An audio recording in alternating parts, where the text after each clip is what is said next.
ఏదైనా తీర్థయాత్రలకు వెళ్ళినప్పుడు నేను ఇంట్లో పూజ చేయను గాబట్టి, ఆ రోజు 4 రోజులు అది ఎలా వెళ్ళేటప్పుడు నేనేం చేసి వెళ్తాను అనేది ఈ వీడియోలో చెప్తాను. మీరు వీడియోని ఎక్కడ గూడా స్కిప్ చేయకుండా వీడియోని చివరి వరకు చూస్తే మీకు అర్థమవుతుంది ఈ వీడియోలో. అలాగే ఫస్ట్ అంతా గూడా పొంగల్ గురించి వస్తుంది. తర్వాత స్వామివారిని నేను ఎళ్ళేటప్పుడు ఎలాంటి జాగ్రత్తలు తీసుకొని తీర్థయాత్రలకు వెళ్తాననేది నేను చెప్తాను. ఎక్కడ గూడా వీడియోని స్కిప్ చేయకుండా వీడియోని చివరి వరకు చూస్తారని నేను భావిస్తున్నాను. అయితే ముందుగా పొంగలి ఎలా పెడతాము అంటే గనక మా ప్రాంతాల్లో ముందుగా గిన్నె పెట్టి పాలు పోసి, పాలు పొంగు రానించిన తర్వాత పొంగలి వేస్తాము. బియ్యము వేస్తాము. బియ్యం వేసిన తర్వాత ఆ బియ్యం ఉడికిన తర్వాత, ఆ తర్వాత బెల్లం వేసి పొంగల్నయితే చేస్తూ ఉంటామండి. మామూలుగా మీకు ఇక్కడ చూపిస్తున్నాను. ప్రతి ఒక్కరు కూడా పొంగల్ చేసుకునే ఉంటారు. ఈ విధంగా పొంగలైతే చేస్తామండి.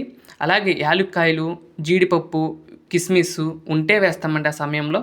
లేవు అంటే గనక మామూలుగానే పొంగలైతే బెల్లంతో పొంగలైతే పెడుతూ ఉంటాము.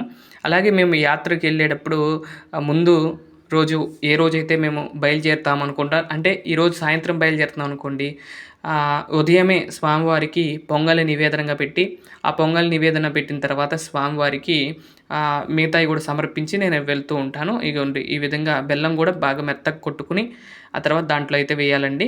మనకు కుదిరితే మంచి సువాసన కోసం యాలుక్కాయలు, అలాగే జీడిపప్పు, కిస్మిస్, బాదం ఇవన్నీ కూడా వేసుకోవచ్చు. అవి మనకి నచ్చితే వేసుకోండి. మేము అలా తినలేము అనుకున్న వాళ్ళు డైరెక్ట్‌గానే తొందరగా అయిపోవాలంటే గనక పొంగల్ అలా చేసుకొని కూడా స్వామివారికి సమర్పించి మనం స్వీకరించొచ్చు. బెల్లము సంబంధించిన అన్నాన్ని సమర్పించటం స్పెషల్‌గా ఏదైనా యాత్రలకు వెళ్ళినప్పుడు నేను చేస్తూ ఉంటాను. ఈ విధంగా పొంగలంతా గూడా ఉడికిన తర్వాత ఇంకొంచెం ఉడకాలి. పప్పు కొంచెం పెసరపప్పు కూడా వేస్తూ ఉంటాం చాలామంది. కందిపప్పు వేస్తారు, పెసరపప్పు వేస్తారు. ఈ రెండిట్లో ఏదైనా వేసుకోవచ్చు. నేనైతే కందిపప్పు అయితే వేశాను ఇక్కడ.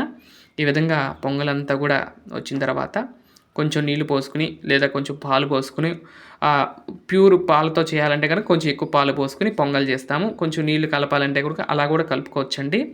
కొంతమంది ఎలా చేస్తారు అంటే గనక నీటితోనే మొత్తం కూడా ఉడకబెట్టి లైట్‌గా పైన పాలు పోసి బెల్లం వేస్తూ ఉంటారు. అది కూడా ఒక మోడల్‌లో చేస్తూ ఉంటారు. తిరుపతిలో అయితే ఆ విధంగా చేస్తారండి.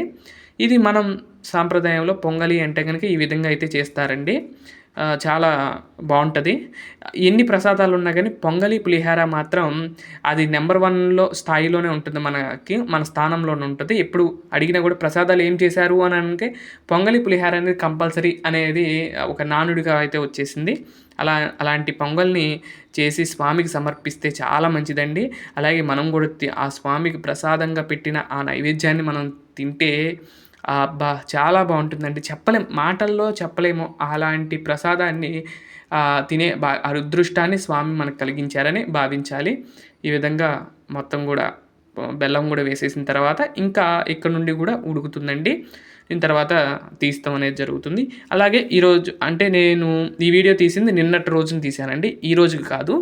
నిన్న మేము యాత్రకైతే వెళ్ళాం. నిన్న సాయంత్రం వాటికి సంబంధించిన తర్వాతే మేమైతే పొంగలి నిన్న ఉదయం స్వామివారికి సమర్పించి, నిన్న మధ్యాహ్నం నుండి స్వామివారిని ఎ ఎళ్ళేటప్పుడు ఏం చేశాము అనేది చెప్పి, ఆ తర్వాత నేను మీకు ఈ వీడియోలో చెప్తాను. చూడండి ముందుగా అయితే ఉదయం పూజలో భాగంగా ఇక్కడ పుష్పాలు సమర్పిస్తూ ఉన్నాను. పుష్పాలు అన్నీ కూడా సమర్పించి, ధూపదీప నైవేద్యాలు సమర్పించిన తర్వాతే స్వామివారికి ముందుగా ప్రతిరోజు ఎలా అయితే చేస్తామో అదే విధంగా నిత్య పూజ అనేది అంతా కూడా ఉంటుంది. తర్వాత విశేషమైన పూజ అయితే ఉంటుంది వెళ్ళే ముందు. అయితే మనం స్వామివారిని పూజించిన తర్వాత ప్రతిరోజు కూడా పూజించే విధంగానే అయితే పెట్టుకున్నాము. కాకపోతే మేము వెళ్ళేటప్పుడు ఎవరు ఉండరు పూజ చేయటానికి. అందుకని ఏం చేసాము, అలాంటి వేరే వాళ్ళకి ఇద్దామా అంటే మనం చేసినట్టుగా చేయలేరేమో, లేదంటే ఎవరికన్నా ఇద్దాము అంటే ఎవరు రారు. అందుకని ఏం చేశానంటే గనక నేనైతే ఇదైతే ఫాలో అవుతానండి. మీరు కూడా ఇదే ఫాలో అవ్వాలనేది ఏమి లేదు. మీరు చిన్న చిన్న విగ్రహాలున్నా ఇయన్నీ కూడా చేయాల్సిన అవసరం లేదు. కానీ నేను వెంకటేశ్వర స్వామి మూలమూర్తి ఉన్నారు కాబట్టి ఇలా చేస్తాను. కొన్ని చోట్లకైతే నేనే స్వామివారిని తీసుకొని వెళ్ళిపోతానండి.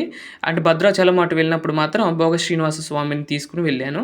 అయితే ఈసారి తీసుకువెళ్ళదలుచుకోలేదండి. ఎందుకంటే గనక మనం బ్యాగులు ఎక్కడ అంటే అక్కడ పెట్టాల్సొస్తది. ఒక్కొక్కసారి ఆ సీట్ల కింద పెట్టాల్సొస్తది.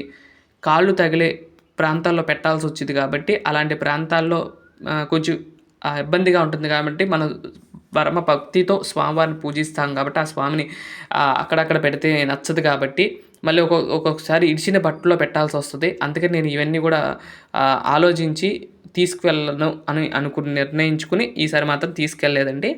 అయితే ఇక్కడే స్వామివారు మరి మరొకటి చెప్తానండి. అయితే ఒక ఇంటర్వ్యూలో, ఒక వీడియోలో చూశాను.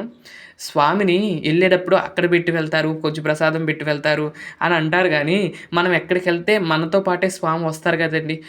ప్రత్యక్షంగా స్వామివారిని మనం విగ్రహ రూపంలో దర్శనం ఇస్తూ ఉన్నాడు. నిత్య పూజ చేసుకుంటున్నాం. కానీ మనతో పాటే ఉంటాడు గదండీ స్వామి. మన వెనకాలే వస్తూ ఉంటాడు గదా! ఇంకా అలాంటి స్వామి సర్వాంతర్యామి ఎందెందు చూసినా అందందు గలడు అని ఆహ్, ప్రహ్లాదుడు వారు ఎట్లయితే చెప్పారో, ఎక్కడ చూసినా ఆయనే ఉంటారు కదండీ! మనం ఇక్కడే పూజ చేస్తే ఇంట్లోనే ఉన్నారు, ఇక్కడే ఉన్నారనే మనం అనుకోకూడదు. మన ఎమ్మటే మన ఆత్మలోనే తత్మసి అంటారు.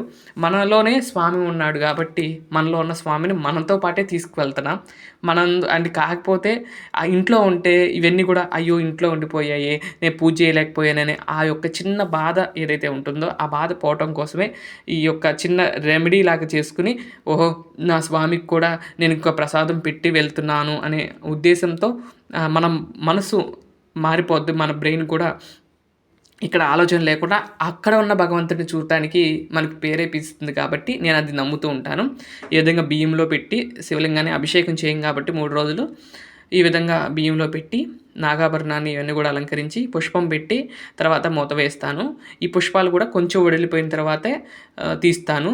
ఇక ఏకాంత సేవ గాని ఇవన్నీ కూడా ఏం చేయనండి. స్వామివారిని ఇలా పెట్టి ఇవన్నీ గూడా పెట్టి నేనైతే యాత్రకైతే వెళ్తూ ఉంటాను. ఇదే చేయాలా అనేది ఏం లేదండి. అసలు మామూలుగా పెట్టుకొని తీసుకెళ్ళొచ్చు. లేదంటే ఇంకో బెస్ట్ ప్లేస్ అంటే ఏంటంటే గనక మీ వెంటే పెట్టి తీసుకువెళ్ళిపోండి. ఇంకా మంచిది. అలా చేసినా గూడా చాలా మంచి జరుగుతుంది కాబట్టి, ఈ విధంగా నీళ్ళును, బెల్లము అవన్నీ గూడా 5 రోజులకు కాను పెట్టి అలా అయితే వెళ్తామండి. ఈ విధంగా అయితే నేనైతే చేస్తానండి. ఇదండి ఈరోజు వీడియో. మరొక మంచి వీడియోతో రేపటి వీడియోలో కలుస్తాను. అంతవరకు సెలవు. నమస్కారం.